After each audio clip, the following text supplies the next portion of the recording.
Bonjour à tous, bienvenue dans les Chroniques des Antigones. Anne Truby, présidente du mouvement. Nous allons parler ensemble, cette fois-ci, du harcèlement de rue. La question du harcèlement de rue fait régulièrement la une des médias, sans pour autant qu'elle ne soit l'occasion d'un réel débat. C'est plutôt un immense tabou.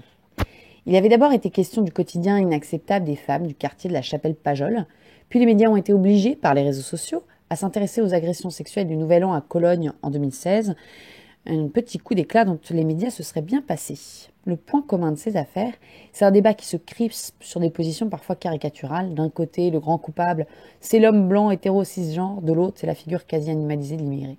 Dans les deux cas, la question des violences faites aux femmes finit par être réduite à un détail argumentatif dans des débats qui le dépassent largement. Alors pourquoi les féministes se sont refusées à commenter ces deux affaires de Cologne et de la Chapelle-Pajol, pour ne citer qu'elles? C'est qu'effectivement, elles impliquent des hommes issus de l'immigration. Et que cette particularité, c'est un grain de sable très gênant dans le logiciel idéologique du féminisme contemporain. Les mouvances féministes dominantes en France ont fait le choix d'adhérer à la mode de l'intersectionnalité, donc une doctrine selon laquelle il devrait y avoir convergence des luttes des différentes minorités entre elles, puisqu'il y aurait une surimposition des formes d'oppression. Autrement dit, être une femme noire, homosexuelle et handicapée, c'est pas très facile à vivre. Donc toutes les femmes devraient être aussi solidaires des noirs, des homosexuels, des personnes handicapées. C'est derrière solidaires des femmes, des noirs, des homos, etc., etc.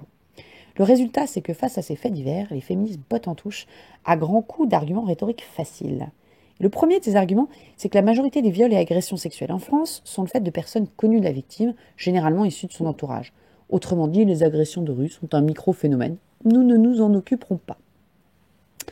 Alors de fait, on peut difficilement nier la réalité des chiffres, ce serait prendre le risque de se décrédibiliser dans le débat public.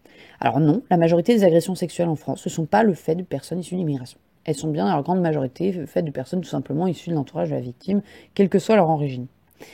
Alors la réponse à cet argument facile, ça ne peut pas être le refus, puisque c'est la réalité. Il s'agit au contraire de le prendre en compte. Au contraire des féministes, la réalité ne doit pas venir contredire nos arguments, mais les confirmer.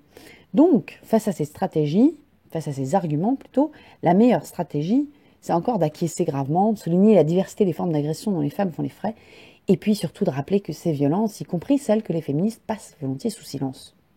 Ce qu'il s'agit de dénoncer dans ces statistiques brandies à tout va par les féministes pour justifier leur inaction face à certaines violences spécifiques, c'est qu'elles sont un fourre-tout tel qu'il est impossible d'en tirer des leçons pratiques ou politiques. Ces statistiques, elles amalgament des faits de nature extrêmement différente, qui vont du harcèlement au travail, ou de la drague dite lourde, aux injures de rue, au viol collectif, en passant par le viol conjugal, c'est-à-dire finalement des faits qui relèvent autant du manque de savoir-vivre que des crimes et délits graves. Forcément, les agressions de rue, qui comprennent donc harcèlement, injures, agressions, viol, se retrouvent rapidement noyées dans la masse des statistiques. Alors nous, ce qu'on aimerait beaucoup, ce serait que des analyses de détails soient faites sur chacun de ces types d'agressions, sur le mécanisme propre, pour trouver des solutions adéquates. Et on aimerait rappeler aussi aux féministes que c'est pas parce qu'il existe d'autres types de violences faites aux femmes qu'il est possible de se parler plus spécifiquement de celles commises dans la rue par ces populations dites racisées. Ou alors, on en arrive à des comportements aussi criminels qu'au l'omerta de toute une partie de la presse britannique sur la fameuse affaire des gangs de violeurs pakistanais en Angleterre. Nous avions déjà souligné dans un article cette complaisance des médias d'une part et des militantes féministes d'autre part lors de l'affaire des viols de Cologne qui n'a fini par éclater qu'à force de témoignages sur les réseaux sociaux. Or, c'est justement cette spécificité des agressions par des hommes extra-européens qu'il s'agit de dénoncer. Elles ont leur dynamique propre, celle d'un affrontement culturel, géopolitique, et puis osons le mot racial. Elles sont le résultat des choix politiques pris par les élites des 50 dernières années à leur propre profit pour bénéficier d'une main-d'œuvre peu chère et renouveler une population vieillissante à peu de frais, sans considération des conséquences humaines et sociales. Le scandale des agressions de femmes européennes par des hommes racisés, c'est qu'elles pourraient être évitées avec des mesures politiques simples et courageuses, tout simplement. Alors ouvrons une parenthèse aussi sur cette question d'immigration. C'est dangereux de limiter l'argumentaire en faveur des frontières à cette question des violences faites aux femmes, dans la mesure où elle nourrit par ailleurs une dialectique de deux poids deux mesures qui n'est pas souhaitable. Du style, oui, méfions-nous des arrivées massives d'hommes trentenaires, mais bon, si c'est des familles, ça va.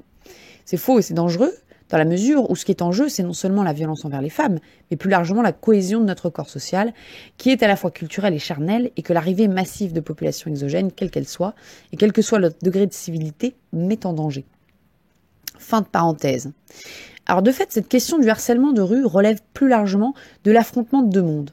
Dans les quartiers les plus touchés par ce phénomène du harcèlement de rue, on est bien loin on assiste à un véritable choc des cultures. On est bien loin du multiculturalisme heureux vendu par nos élites.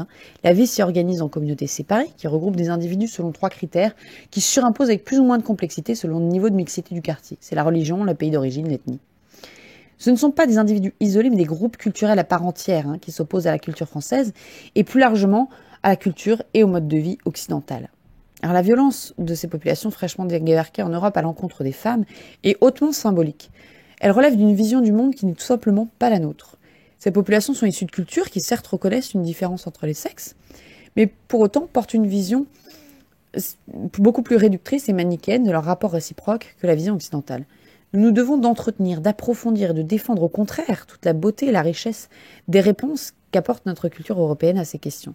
La différence des sexes, elle a pris corps dans des organisations sociales très différentes à travers les siècles et les continents.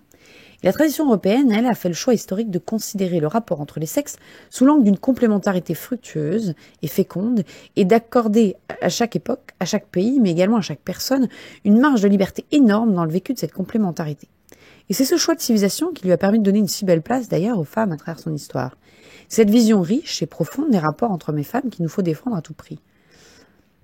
En somme, il est temps de faire quelques distinctions utiles pour trouver des solutions politiques à ces différentes questions qui s'entremêlent. Celle des violences faites aux femmes mériterait déjà un examen plus approfondi, car des violences différentes, qui relèvent de mécanismes différents, en appellent à des solutions différentes. Et il s'agit, dans cette analyse, de ne pas faire de tabou, notamment sur la spécificité des violences commises par des personnes issues de l'immigration. Il est temps aussi de dénoncer haut et fort le scandale de ces agressions de rue par des personnes issues de l'immigration avec des arguments justes et de sortir le débat sur l'immigration de ces arguments circonstanciels pour revenir aussi à des arguments de principe.